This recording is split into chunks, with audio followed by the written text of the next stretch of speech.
why we harvest water, because sometimes water is not available at the right time and at the right place, especially in this let me call it this savanna climate or semi-arid climate, where they experience seasonal rainfalls, or you have a lot of water for a couple of months, could be 3 up to 5 6 months, but then for the rest you don't have kind of permanent water source. So the people try to harvest what comes during the rainy season to use it during the dry season.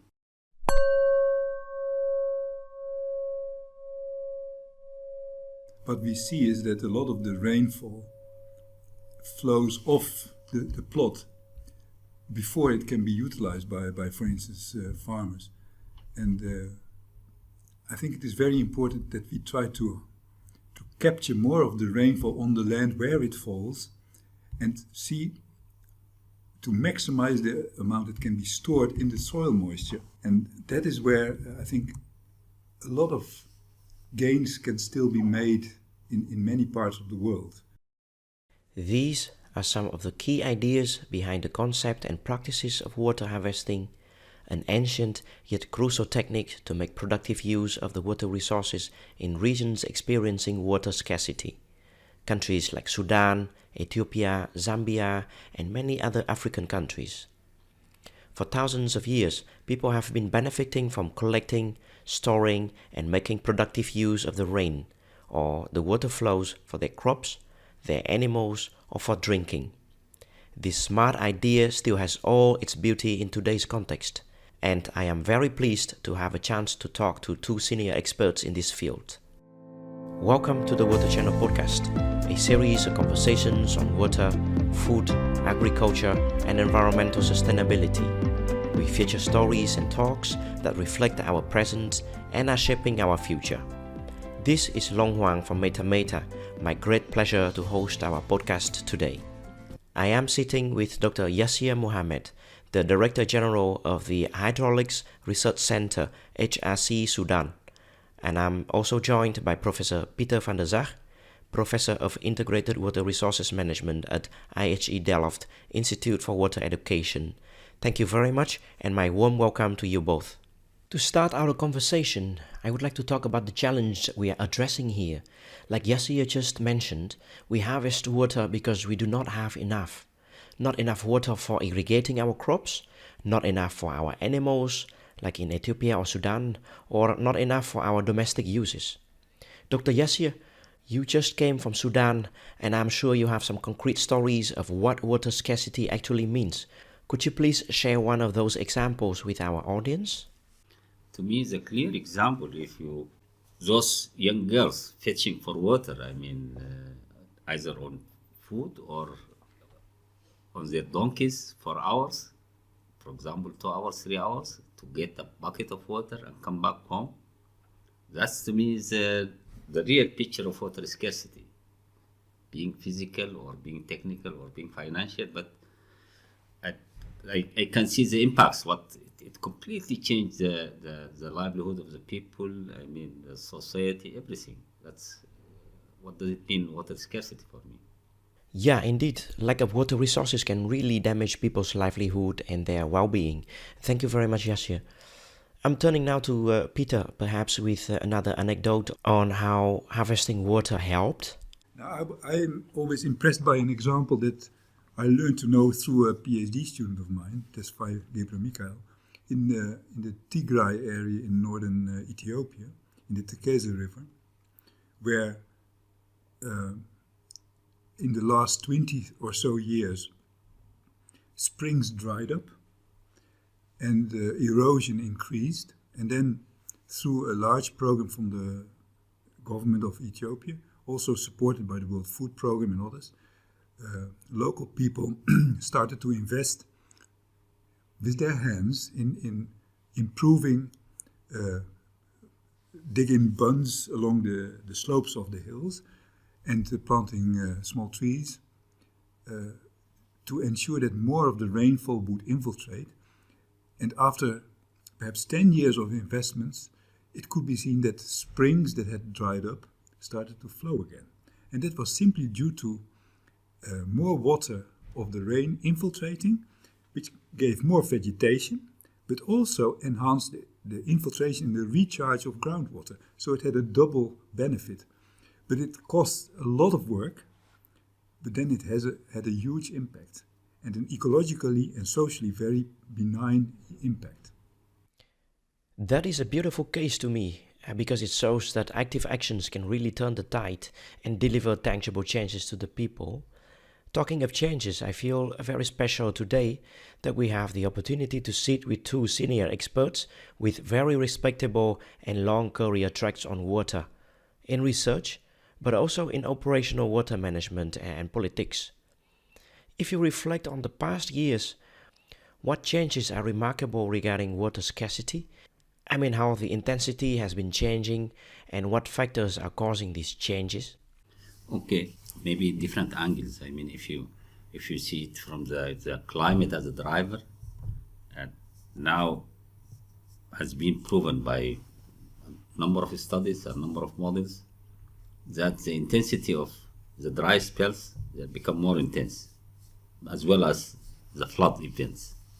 So that is also, you can see it in real life. I mean, you see very severe droughts and very intense floods.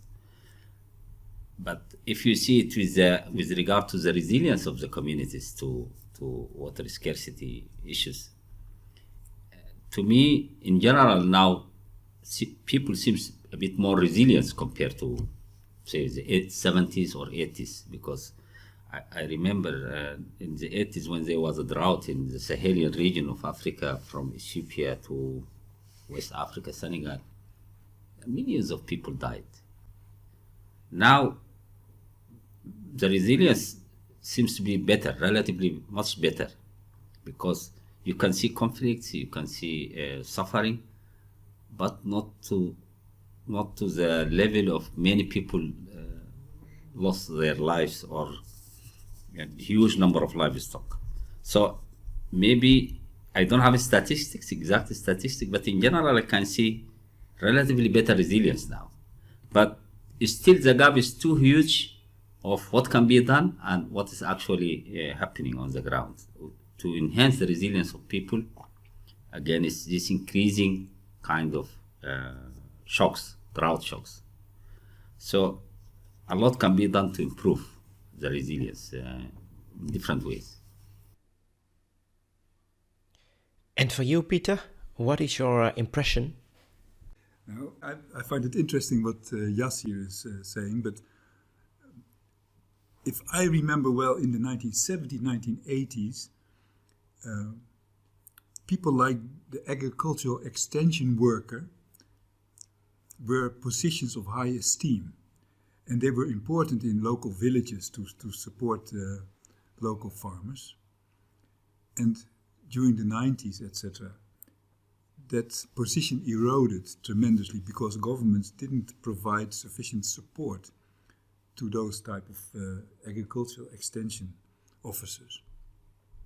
And that, I think, was a very sad development. And now there are efforts to revive that again. But farmers are oftentimes have been left behind in a way and had to sort out the problems themselves. And I think that is not entirely fair. Most of the countries that I know, also of the so-called developed countries, small farmers have always been receiving support from governments to enhance their production and to contribute to the development of countries. And that has, in the 1990s, I think, not happened sufficiently in many parts of the world. And that has to change, and it is hopefully also changing a bit. And it is urgent because of climate variability and change, and also of population growth that is at the same time happening. Thank you, Pieter. So far we talked quite a bit about the key idea of water harvesting and about water scarcity as the main motivation to practice water harvesting. Now I would like to take a closer look and invite you to share more in details about the specific activities that we can implement to harvest the water. Perhaps to start with Mr. Yasir? There are different types of water harvesting. Rooftop water harvesting, and as Peter was mentioning, to also soil moisture, to enrich the soil moisture, not to let it. But to me, coming from this semi-arid kind of zone where you have rainfall of like 200, 400 millimeter, what's always in my mind is this surface runoff harvesting. When it rains, there is some runoff in these small seasonal rivers or ephemeral rivers, or small, we call them, in some places they call them wadis. So you see a flow of a couple of days or a couple of hours, maybe 3-4 times a year, and then nothing. If you can harvest that surface runoff by pond, water pond, locally in Sudan they call it hafir, or if you make a small dam, you store some water and let high flood to pass by. That is more kind of what I really know, and that's my experience. And this is, you can see it in this Sahelian region from Ethiopia and Eritrea, Sudan, Chad, Mali, Niger, up to Senegal, in a region of rainfall like 200 millimeter in the north, maybe 600, 7 millimeter in the south. And this region is very rich with pasture. And there is this nomadic people who are living here. And they have this seasonal movement to the north-south according to the rain. What struck me, there is a lot of pasture there, but the main constraint always is the drinking water. And sometimes you find also some conflicts because of competition about these water ponds. And we have seen, for example, I know in my country, it was one of the reasons for this atrocities in Darfur. Because some people, they just concentrate around some water ponds, and that triggers some conflict between them, between the herders and the farmers. And of course, politics also played an important role, but the competition over these natural resources, very precisely this water during the dry season, is, to me, if it can be harvested, it can really solve a lot of problems. So from all the interesting activities I hear from you, it seems to me that these activities and techniques are not new. They have been practiced by locals for many years. And so the question is, are we doing anything differently, say, in comparison to the traditional practices of the farmers? You are very much correct, and this is it's very good questions. We always ask ourselves, what new we are bringing. For example, if you go to a village, sometimes they have this, locally we call it nefir, when all the village come and dig the water pond or do the harvest. But with this population growth, and with this also more variability, it seems to be the challenge against the normal people is beyond their capacity. And also Peter mentioned another dimension of this, this big divide between the north and south. Governments, they are very little support local communities there. So what you want is that their local knowledge with the support from outside. From outside, it could be support from the government. For example, I can give one example. The government can bring machines, these bulldozers and these buckling machines to make the pond. But who will operate this pond? Who will maintain it? The government cannot maintain it. So you need their knowledge, their indigenous knowledge, their local commitment, so that they can manage it. They can operate, they can do the maintenance, they can do the repairing. So I'm not saying that we are bringing new ideas for them. No, I'm saying we are complementing their capacity by the capacity of governments or other organizations, acknowledging their know-how in managing their water harvesting for centuries. The locals themselves, because of, they have the knowledge of this water harvesting, and it depends on the rainfall. For example, if you go to the zone of rainfall like 200, 300 millimeter, you will see that they are making these terraces, what they call it in some places. to let more water goes to the soil than move as a runoff, to enhance their rain-fed crop production. And in the same kind of climate zone, if you see these natural landscapes, I mean for grazing, these are huge. These are, I mean, millions of square kilometers. There, the limitation is not the pasture itself, because that was natural. The limitation is, as I said, the limitation will be the drinking water supply itself for maybe 6 months or 9 months. And there, what you want to store this runoff or to harvest this runoff during the rainy season, so that they can use it during the dry season to make use of the already available pasture in the natural landscape. This can make a big, huge impact. I remember one story. We were traveling in the west part of Sudan, and we went to a village, and the people in the village, they have sheep. They said now they control the birth of the sheep to give once a year. And they were saying if they have a kind of water supply, this water harvesting, they will allow their sheep to have 2 births a year. That will double their number of sheep. And they could convince us, because they showed us there is huge pastures land, but the main limitation was the water supply. So my point is that the local people, they are really aware of their needs. In some cases, they need support, but it's very important not to make it like top-down kind of support, to really acknowledge their needs, how they want to do it, and try to help them according to their needs. Yes, I very much agree with that. And Pieter, from my understanding of your interests, there is also another element to water harvesting that you have done a lot of research on. Could you please share some thoughts on water harvesting in relation to the landscape? Yeah. So, and that is a bit also in connection to your previous question.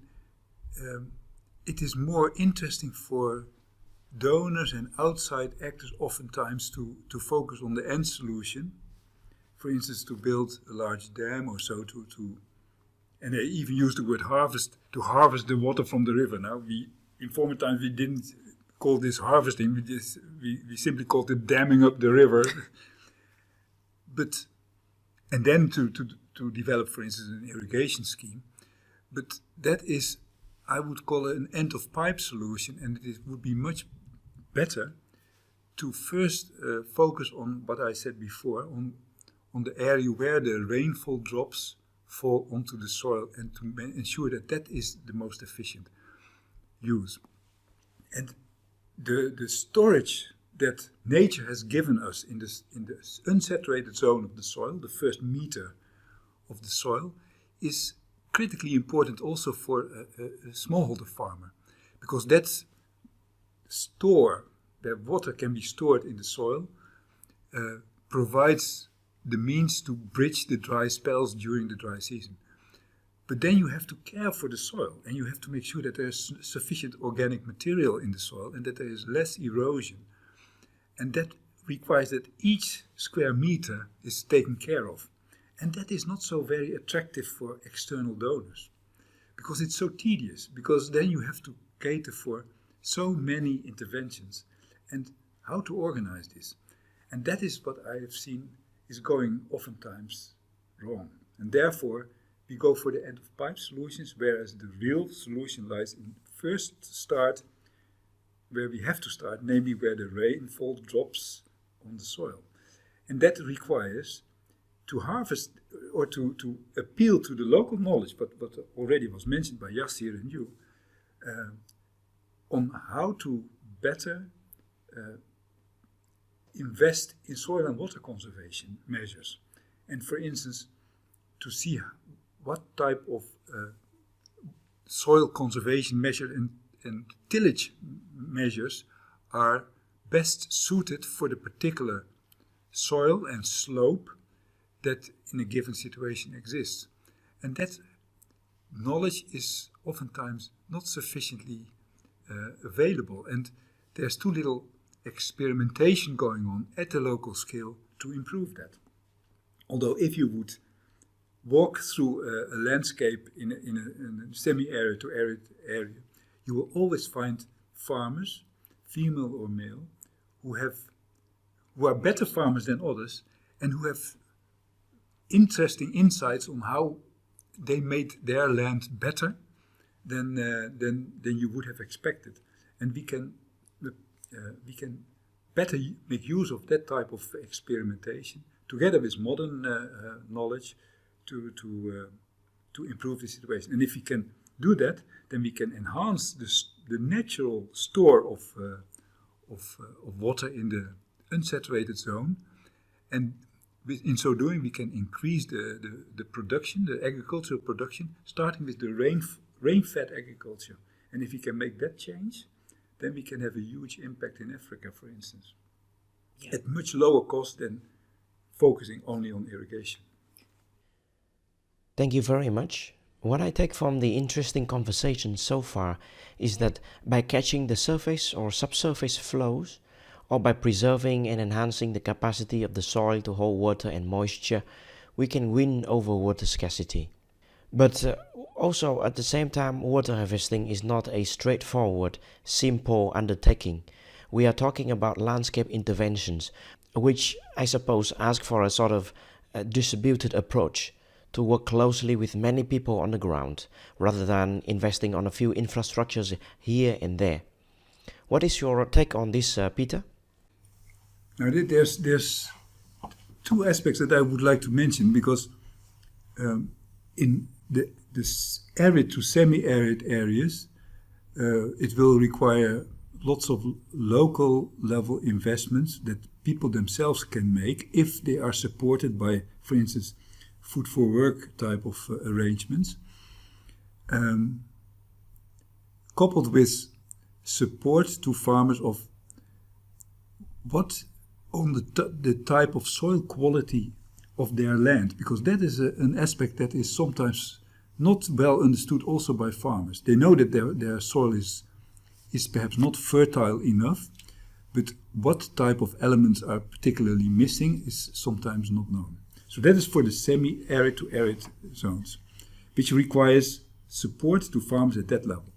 But where the areas are receiving a bit more rainfall, what we have seen also in certain other parts of Ethiopia, soil and water conservation also require coordination at the landscape level because of the evacuation in a safe way of floodwaters during storm events. We know of the huge erosion that can occur when farmers intervene in the landscape and when flows of water are concentrated. And at that level, if that happens, the only way to solve this is to have a collective approach to make a good architecture of the landscape, and to make sure that everybody benefits and takes the needs of each other into account. And that is sometimes missing, and that is actually I see as a pity. So soil and water conservation and water harvesting, if there's little rainfall, is relatively easy and can be done by individual farmers. But if the rainfall is a bit higher and during intense storm events, there is a collective action challenge that is not an easy one, and it requires intervention by people who really understand these type of things to together with farmers and people living in the landscape, to make a design of where to locate, for instance, the drains and where to locate the bunds and all these type of infrastructure. And Mr. Yasir, what is your experience with implementing water harvesting in Sudan? You see, there is two types of approaches or two schools. One school is that, okay, government should do everything. And another school, they say, no, it's the local communities should do everything. And the experience I have from Sudan is that, for example, our government, like 6 years ago, they had very ambitious water harvesting program. They invested $1 billion to build all these water harvesting in rural areas. And they said, okay, we build a small dam or a water pond, and we leave it, we go, because that is our responsibility. Either they hand it over to the local government, municipalities or local, they call it state governments. And what happened that after 3 years, or I think 4 years, they went back to evaluate the impact of the water harvesting schemes, and they found that more than 50% are not fully operational. Why? Because either they made it in the wrong place, or some people came and installed the pump, which pumps the water from the pond to the livestock, and it was very disappointing experience. At the same time, there were few bright spots, very successful. I mean, we went to a place where they had this water pond, and then they had very kind of nominal fees, water fees, to cover the cost of the pumps, spare parts, and fuel. And from the extra money they received, they built a class in the school. There is a village, they have a school there. They built 2 classes there, and they built small clinics. So we ask ourselves, I mean, how this becomes successful, and the rest were not successful. And we really learned a lot from them. And to me, what is important is how to upscale these successful bright spots to other places, rather than say, okay, this is the format which will solve the water harvesting everywhere, because the context differs from place to place. Yes, there is some commonalities, but it is very important to have this strong partnership, genuine partnership, from the government on one side and from the community on the other side, starting from the very beginning, from the need assessment. I mean, sometimes the local communities, they don't accept to build for them water harvesting. They say, no. Yes, we need water. Yes, we know. But if you build a well here, it will attract others to come here, and they will compete with us. So it's very important, all these steps, right from the beginning, to be done jointly, government support with the local communities, from the need assessment, how to design it, and then how to maintain it. That's the most important. I mean, government cannot reach everywhere, so you need these local communities. And talking of maintaining and keeping water harvesting sustainable, I would like to take a forward-looking perspective and invite you to share some thoughts on what is next. My last question to you is, from the experience so far, what are the important elements of water harvesting that we need to focus on future investments? My first inclination would be, we have to do more research at the farmer level. But sometimes we have to perhaps target not the farmers, but the policymakers and the development banks. And here I'm not sure where we should focus, but it would also be interesting to focus perhaps on the policy level and the development banks, because, as I said before, some of the interventions with soil and water harvesting are distributed, as you indicated also, meaning there is a need for many very small investments at the spatially distributed level. And that is sometimes, for governments and for banks, difficult to fund. It is much easier to have one big dam and say, okay, this is the dam, and we hire a contractor, and this is the loan, and then we can finish the dam and we can ribbon cut it, and the president can put a nice plaque with his name on it.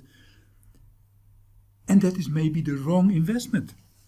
And that type of understanding that other types of interventions may sometimes be better for the farmers and for the environment and for socially justice is perhaps also required.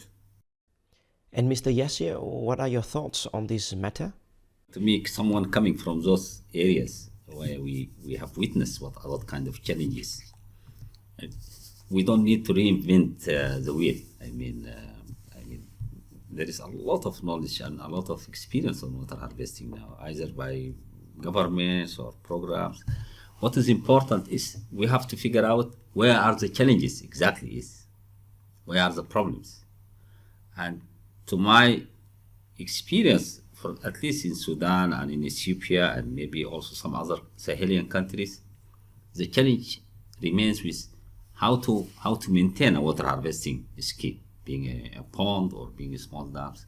I mean, how to operate, how to do the maintenance. Sometimes it's very cheap if you do preventive maintenance in the dry season. For example, you do some fixing or you remove some trees.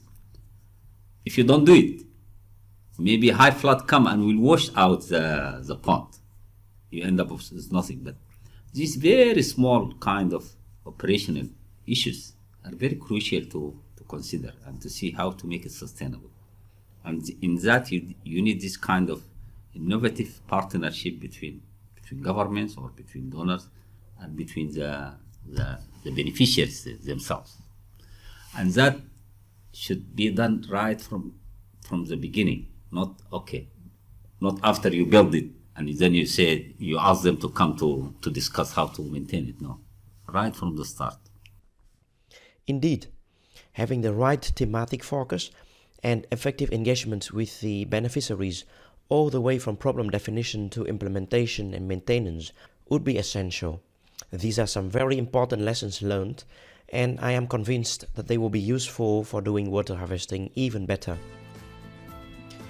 I would like to conclude our conversation today with these notes, and I thank you all very much for taking the time and share your ideas. Also, I would like to send a few words of thanks to our audience on the Water Channel. We hope you enjoy and find this episode useful and inspiring. We wish you all the best and see you next time.